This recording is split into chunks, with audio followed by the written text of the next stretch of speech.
أعوذ بالله من الشيطان الرجيم. بسم الله الرحمن الرحيم. والوالدات يرضعن أولادهن حولين كاملين لمن أراد أن يتم الرضاعة. نن زمون د بیان موضوع ده ښځه به د خپل خاوند د بچو پالنه او ښه تربیت کوي. دا د مور ذمہواری او د خاوند په خپله بیبي باندې حق دی چې هغه د بچو د خوراک او پالنې خیال وساتي. څنګه چې الله تعالی فرمایي په سورت بقره آیات نمبر 233 کې والوالدات يرضعن أولادهن حولين كاملين لمن أراد أن يتم الرضاعة. او میندې به پی ورکوي بچو خپلو ته 2 کالو پورې هغه چا لره چې غواړي چې پوره کړي موده د پی ورکولو. یعنی کومې زنانه چې طاقت لري خپلو بچو ته د پیو یعنی شودو ورکولو او نه ورکوي نو په جهنم کې به د دوی سینې ماران راشو کوي. یو اوږد حدیث دی چې د هغې ترجمه دا ده.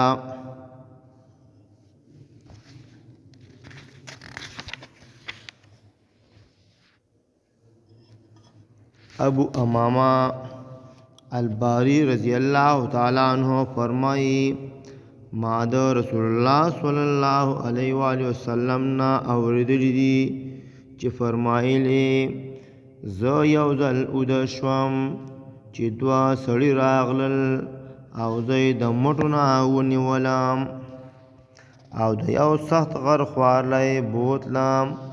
هغې ما ته وویل په دې باندې خیجه. ما ورته وویل ما کې دومره طاقت نشته چې په دې وخیجم. هغې دواړو وویل موږ به یې درته آسان کړو. پس ما ختل شروع کړل تر دې چې زه د غر سر ته ورسېدم نو سختي چغې مې واورېدلې. ما تپوس وکړو دا څه چغې دي؟ هغې وویل دا د جهنمیانو چغې دي. بیا یې زه بوتلم په یو داسې ځای تیر شو چې هلته څه خلک د خپو نه ځوړند کړی شوي وو چې اوښکې شتولی شوي وو او وینې ترې روانې وې. ما تپوس وکړو دا څوک دي؟ هغې وویل دا د وخت نه مخکې روژه ماتونکي دي. بیا یې وویل یهود او نصواره تاوانیان دي. راوي سلیمان وایي ما ته پته نشته چې د یهودو او نصوارو متعلق دا الفاظ ابو امامه رضی الله تعالی عنہ د رسول الله صلی الله علیه وسلم نه نقل کړي دي یا خپل الفاظ دي. بیا هغې دواړو زه مخکې بوتلم نو په داسې څه خلکو تیر شو چې پړسېدلي وو. سخته بدبویي ترې راتله او ډېره بدتر منظر واله وو.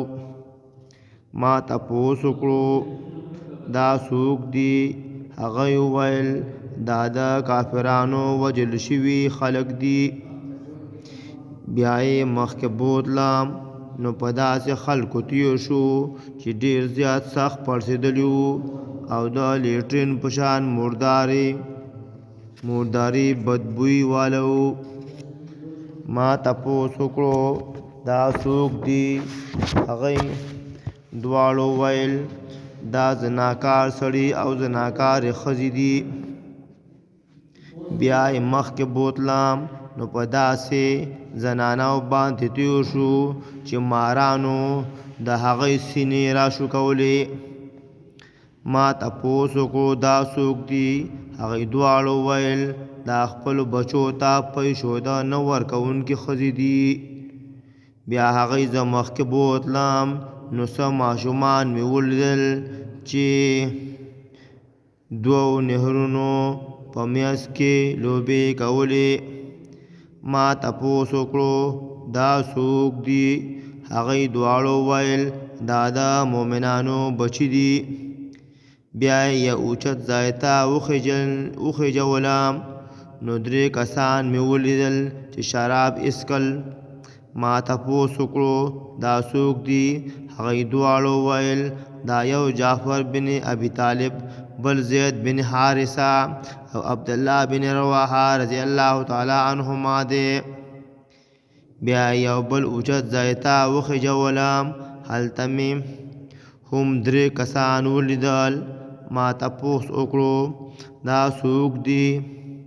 هغوی دواړو وویل دا ابراهیم، موسی او عیسی علیه السلام دي. او هغوی ما ته کتل، یعنی زما انتظار یې کولو.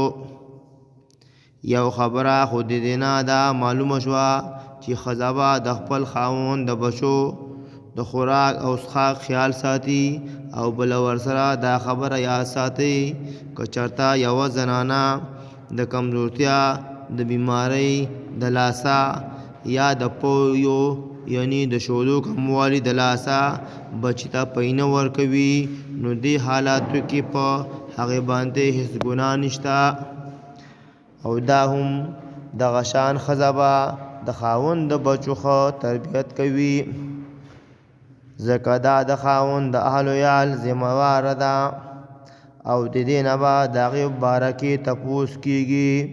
حدیث کې راځي چې د هغې ترجمه دا ده. د حضرت عبدالله بن مسعود رضی الله تعالی عنہ روایت دی چې یقینا رسول الله صلی الله علیه و وسلم فرمایلی دي په تاسو کې هر یو ذمہوار دی، او د هغه نه به د خپلې ذمہوارۍ باره کې تپوس کېدل شي. نو هغه باچا چې په خلقو مشر او ذمہوار دی، نو هغه نه به د هغې په باره کې تپوس کېږي. او هر سړی په خپل کور والو باندې مشر او ذمہوار دی، د هغه نه به د هغه د مشرۍ او ذمہوارۍ باره کې تپوس کېږي. او هره ښځه د خپل خاوند په کور کې د هغه په اولاد باندې مشره او ذمہواره ده، د هغې نه به د هغې په باره کې تپوس کېږي. او غلام مرعی د خپل آقا مال باره کې مشر او ذمہوار دی، د هغه نه به د هغې باره کې تپوس کېږي. خبردار په تاسو کې هر یو ذمہوار دی، او د هر یو نه به د هغې د ذمہوارۍ باره کې تپوس کېږي. دلته زه میندو ته یو خاص نصیحت وایم چې ای میندو ځان پوه کړئ په دې خبره چې الله تعالی به د قیامت په ورځ د نعمتونو په اړه زموږ نه تپوسونه کوي. او یو نعمت چې د هغې تپوس به کېږي هغه د بچو او د هغې د تربیت په اړه دی.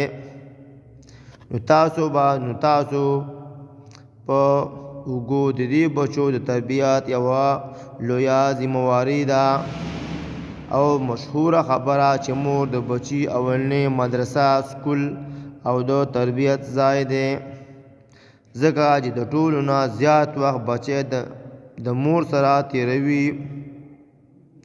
وګورئ د اسلام تاریخ او هغه ولولئ چې څومره لوی علما او نیکان خلک الله تعالی د توفیق نه وروستو د مور په تربیت دغه مقام ته رسولی دي. د وړوکوالي نه خپل بچي په ښو اخلاقو، په شرعي اذکارو او دعاګانو، په مونځ او نورو عباداتو باندې عادت کړئ. د الله تعالی د نافرمانۍ نه یاروئ. د الله تعالی او د پیغمبر په اړه ورته اهمې او بنیادي خبرې وښایئ. د پلار او د مشرانو د عزت او مقام خبره ورته کوئ. د اسلامي آدابو ښودنه ورته کوئ. او دغه شانه د ټي وي، موبایلو او د بېهوده مجالسو نه لرې ساتئ. او که چېرته تاسو داسې کار وکړ نو دا به شیبه ستاسو دپاره د نیکیانو د